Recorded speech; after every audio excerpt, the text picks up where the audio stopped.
প্রিয় ভাইয়া ও আপুরা, গত ভিডিও ক্লাসে আমরা মোলারিটি সংক্রান্ত বিভিন্ন গাণিতিক সমস্যাবলী নিয়ে বিস্তারিত আলোচনা করে এসেছিলাম।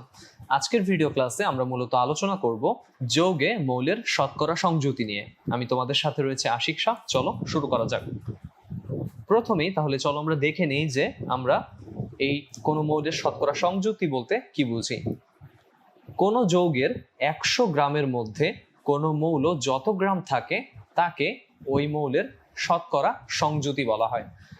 এই ঘটনাটাকে আমরা যদি খুব সহজে ব্যাখ্যা করতে চাই, ধরো তোমার কাছে কিছু কলম রয়েছে, অর্থাৎ তুমি বাজার থেকে কিছু কলম কিনেছো, তার মধ্যে সবুজ কলম, লাল কলম, নীল কলম সহ বিভিন্ন রঙের কলম রয়েছে। ধরো তুমি যে সবুজ কলমগুলো কিনেছো তাতে তোমার খরচ হয়েছে কত টাকা। আমরা যদি হিসেব করি যে তুমি ধরো 5টি সবুজ কলম কিনেছো, আমরা এখানে একটু লিখে লিখে বোঝার চেষ্টা করি যে ধরো তুমি এখানে সবুজ কলম কিনেছো 5টি এবং প্রতিটি সবুজ কলমের দাম আমি যদি বলি, ধরে নিলাম আমরা এখানে 10 টাকা করে। আবার তুমি নীল কলম কিনেছো, আমরা ধরে নিচ্ছি এখানে তুমি 3টি নীল কলম কিনেছো এবং প্রতিটি নীল কলমের দাম আমরা ধরে নিচ্ছি 5 টাকা করে। এছাড়াও তুমি আরো অনেক কিছু কিনেছো, আরো অনেক রঙের কলম কিনেছো, কালো, লাল সহ, বেগুনি সহ বিভিন্ন রঙের কলম কিনেছো। এতে তোমার সর্বমোট একটা খরচ হয়েছে, সেটাকে আমরা ধরে নিলাম ধরো যে তোমার মোট খরচ হয়েছে 200 টাকা। এবার আমি তোমার কাছে জানতে চাচ্ছি যে তুমি আজকে এই যে বাজারে কলমের পেছনে যে টাকাগুলো খরচ করলে তার কত পার্সেন্ট বা শতকরা কত ভাগ টাকা খরচ করেছো তুমি সবুজ কলমের পেছনে। এটা যদি তুমি বের করতে চাও তাহলে তোমাকে কিভাবে হিসেবটা করতে হবে একটু খেয়াল করে দেখো। তোমাকে হিসেবটা করতে হবে যে প্রতিটি সবুজ কলমের দাম হচ্ছে 10 টাকা করে, আর তুমি কলম কিনেছো কয়টি? 5টি করে সবুজ কলম, 5টি সবুজ কলম তুমি কিনেছো। এটা হচ্ছে তোমার সবুজ কলমের পিছনে মোট খরচ, অর্থাৎ 5 গুণ 10 50 টাকা। তোমার মোট খরচ হয়েছিল কত? 200 টাকা। আর এই পাশে আমি যেহেতু শতকরা বের করতে চাচ্ছি, আমি এটাকে পার্সেন্ট দিয়ে দিলাম। তাহলে এখান থেকে আমি যে পার্সেন্টেজটা পাবো, অর্থাৎ কত পাবো আমরা একটু করে দেখি। উপরে হচ্ছে 50, নিচে হচ্ছে কত? 200 গুণন 100%। তাহলে এটাকে আমরা যদি হিসেব করি তাহলে কত দাঁড়াচ্ছে? এটা দাঁড়াচ্ছে 25%। তাহলে তুমি যে কলমের পিছনে এই যে 200 টাকা খরচ করলে তার 25% বা শতকরা 25 ভাগ খরচ হয়েছে সবুজ কলমের পেছনে। এবার আমরা শতকরা সংযুতিটা পড়বো। আচ্ছা, খেয়াল করে দেখো, তুমি কিন্তু নীল কলমেরটাও ঠিক একইভাবে বের করতে পারবে, এখানকার লাল, কালো কিংবা বেগুনি কলমেরটাও একইভাবে বের করতে পারবে যদি তুমি কি জানো, কলমগুলোর প্রতিটির দাম জানো এবং কোন রঙের কলম কয়টি কিনেছো সেটা জানো।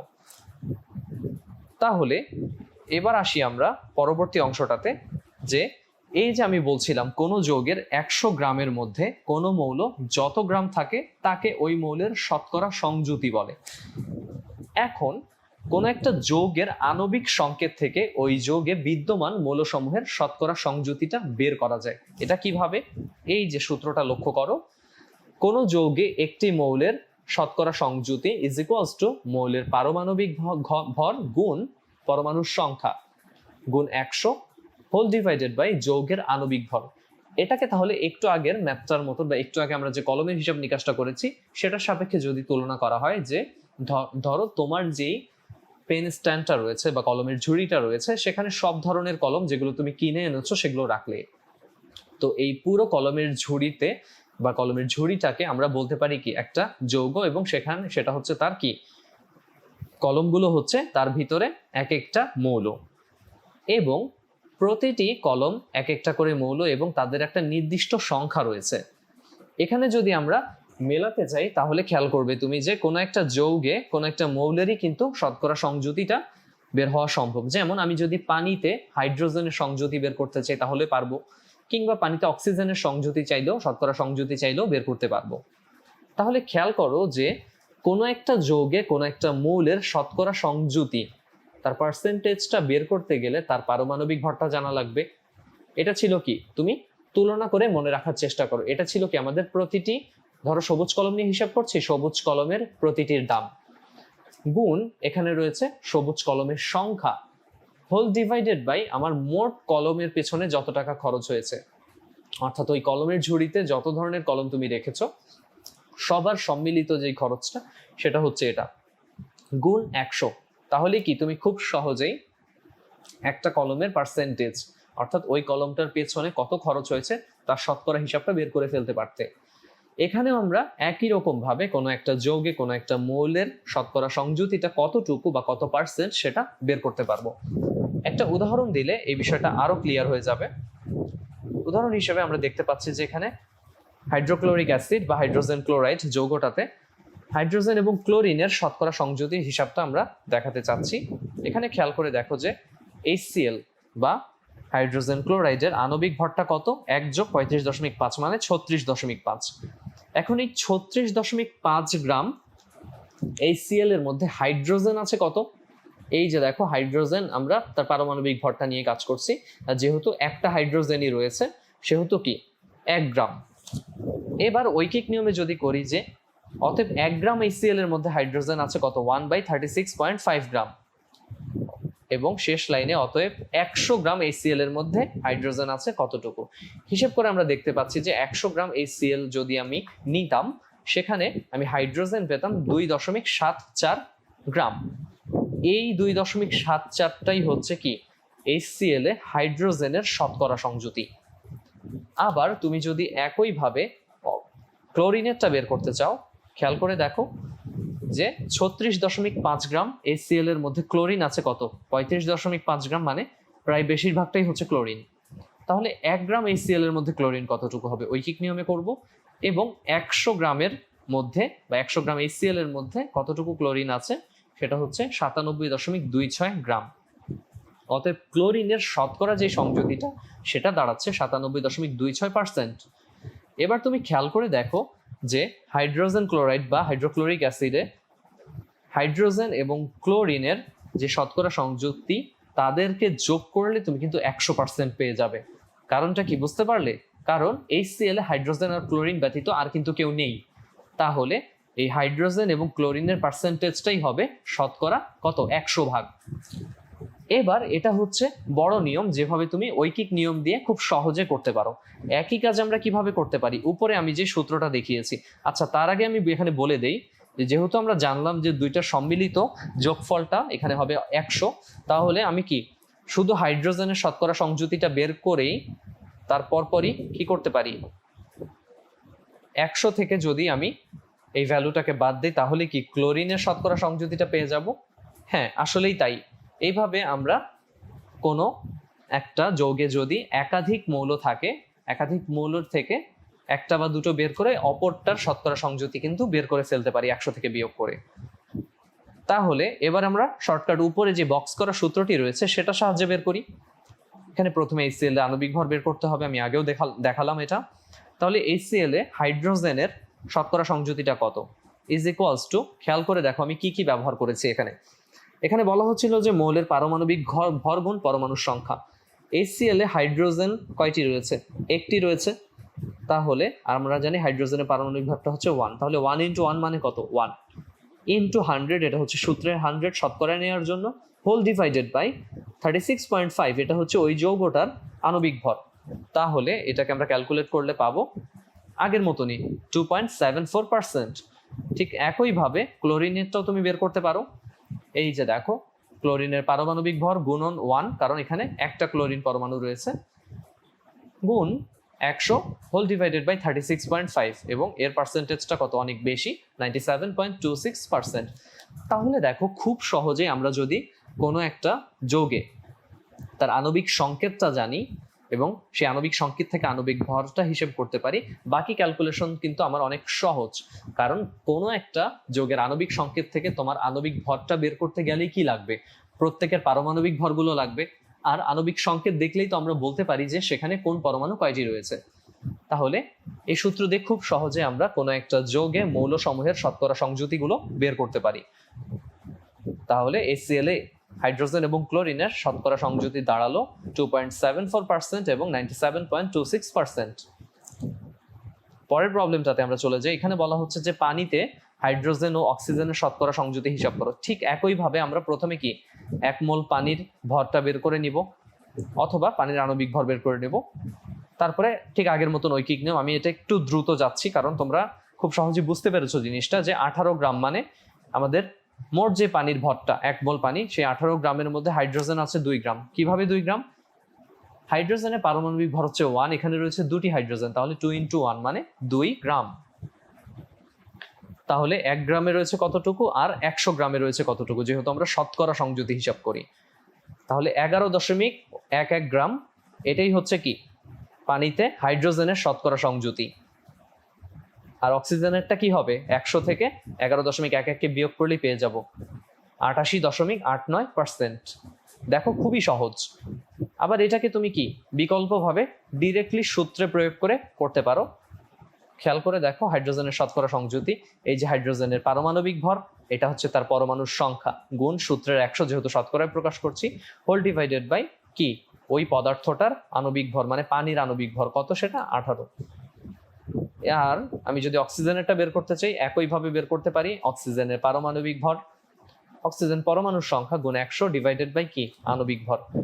দেখলে খুব সহজে আমরা এই সূত্রটা দিয়ে বের করতে পারি। অর্থাৎ তুমি এইভাবেও করতে পারো অথবা ডিরেক্ট সূত্র দিয়েও বের করতে পারো, রেজাল্টে কোনো হেরফের হবে না। পরের এক্সাম্পলটা দেখো, এটা একটু বড়। এটা হচ্ছে কি, এখানে কে কে রয়েছে? সালফিউরিক অ্যাসিডের কথা বলা হচ্ছে। সালফিউরিক অ্যাসিডের হাইড্রোজেন, অক্সিজেন এবং সালফারের শতকরা সংযুতি।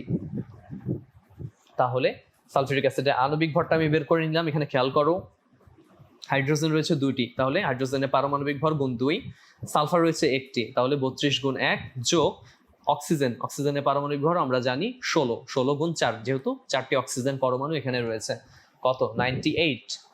এটাও তুমি ঐকিক নিয়ম দিয়ে করতে পারো, কিন্তু আমি এখানে ডিরেক্ট সূত্র দিয়ে দেখাবো। যেহেতু হাইড্রোজেনের পারমাণবিক ভর 1 এবং পরমাণুর সংখ্যা 2, তাহলে সালফিউরিক অ্যাসিড হাইড্রোজেনের শতকরা সংযুতি এরকম, তার পারমাণবিক ভর, পরমাণুর সংখ্যা, সূত্রের 100, আর নিচে কি তার এই যে আণবিক ভরটা, সেটা দিয়ে ভাগ করলাম। তাহলে এটা এসেছে 2.04%। সালফারের ক্ষেত্রে তার পারমাণবিক ভর 32 এবং পরমাণু রয়েছে 1টি, কাজেই আমাদের এখানে সালফারের শতকরা সংযুতিটা কত হবে হিসেব করলেই আমরা বুঝতে পারবো যে এখানে আগে আমি 1 লিখে ফেলেছি, অর্থাৎ 32 হচ্ছে পারমাণবিক ভর, 1টা হচ্ছে পরমাণুর সংখ্যা, ইন্টু 100 ডিভাইডেড বাই 98, এটা কত? 32.65%।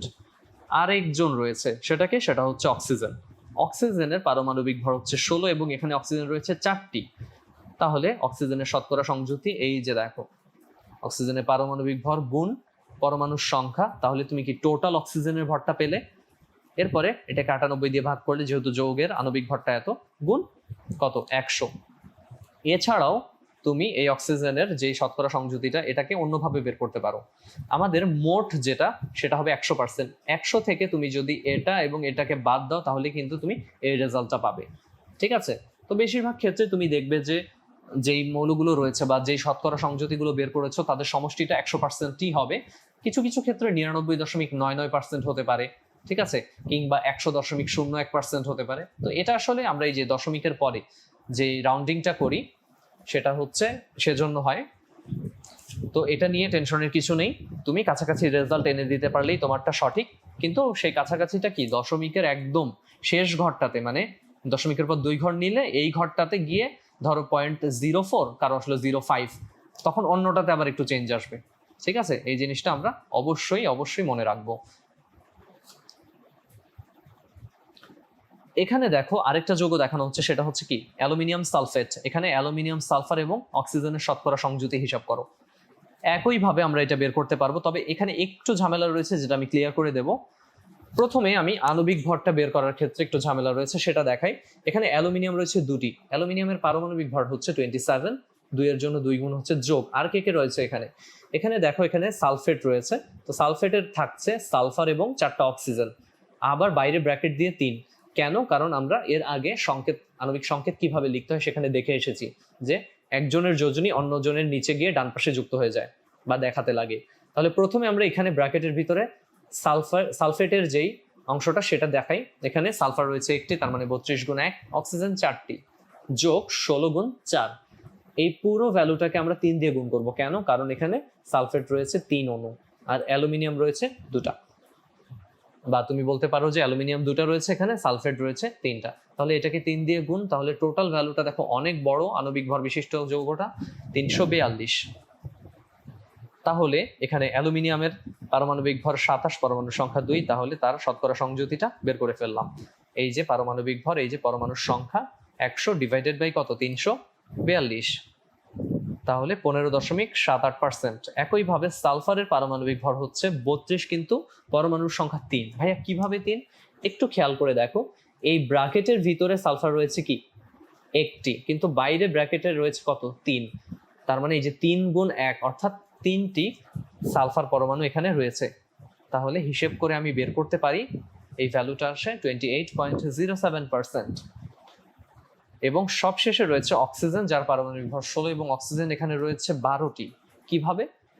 এই ব্র্যাকেটে, ফার্স্ট ব্র্যাকেটের ভিতরে অক্সিজেন পরমাণু রয়েছে কয়টি? 4টি, মানে একটি সালফেটে অক্সিজেন থাকে 4টি।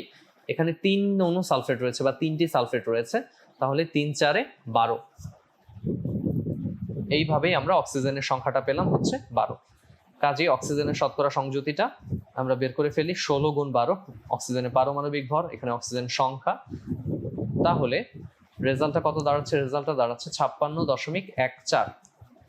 তাহলে এই ভ্যালুগুলোকে তোমরা যদি যোগ করো, যোগ করলে কত আসবে? প্রথমে আমাদের কত রয়েছে? প্রথমে রয়েছে 15.78, এরপরে রয়েছে কত? 28.07, আর সবশেষে রয়েছে কত? 56.14। এটাকে যোগ করলে তুমি রেজাল্টটা পাবে 99.99%। অর্থাৎ একটু আগে আমি যেটা বলছিলাম যে সবসময় এটা যে 100 হয়ে যাবে তা না, তার খুবই কাছাকাছি ভ্যালু আসবে। আবার এমন হবে না কখনো যে তোমার যোগ করার পরে এটা আসছে 97%, বাকি 3% কই গেল, এরকম হবে না। এটা হবে 99.99% অথবা 100.01%, এরকম। খুব বড় কোনো পার্থক্য থাকবে না। লাস্ট হিসেবে আমরা আরেকটা যৌগকে দেখতে পাচ্ছি, এটা তোমাদেরকে আমি হোমওয়ার্ক দিতে চাচ্ছি। তোমরা অবশ্যই এই জায়গাটাতে ভিডিওটাকে পজ করে এই জিনিসটা করে ফেলবে, তারপরে ভাইয়ের উত্তরের সাথে মেলাবে। তাহলে সলিউশনটা কি? সলিউশনটা হচ্ছে এখানে সোডিয়াম ক্লোরাইডের আণবিক ভরটা আমি দেখাচ্ছি কত। সোডিয়ামের হচ্ছে 23, একটা সোডিয়াম রয়েছে, মানে একটা সোডিয়াম পরমাণু, আর রয়েছে ক্লোরিন। তো ক্লোরিনের ক্ষেত্রে তার পারমাণবিক ভর 35.5। তাহলে সোডিয়াম ক্লোরাইডের আণবিক ভর কত?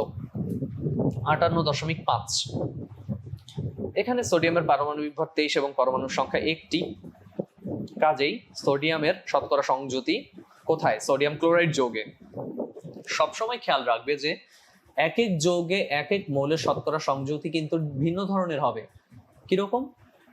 একটু আগেই তুমি দেখলে যে অ্যালুমিনিয়াম সালফেটে অক্সিজেনের শতকরা সংযুতি একরকম, আবার পানিতে অক্সিজেনের শতকরা সংযুতি আরেক রকম। অর্থাৎ যৌগে এক এক যৌগে এক এক মৌলের শতকরা সংযুতি এক এক রকম হবে, এটা সবসময় খেয়াল করবে। তাহলে সোডিয়াম ক্লোরাইডে সোডিয়ামের শতকরা সংযুতিটা আমরা বের করে নিই। এই যে সোডিয়ামের পারমাণবিক ভর, তার পরমাণুর সংখ্যা গুণ 100 ডিভাইডেড বাই সোডিয়াম ক্লোরাইডের আণবিক ভর কত? সেটা 39.32%। একইভাবে ক্লোরিনেরটা বের করা যায়। ক্লোরিনের পারমাণবিক ভর এবং পরমাণুর সংখ্যা আমরা জানি।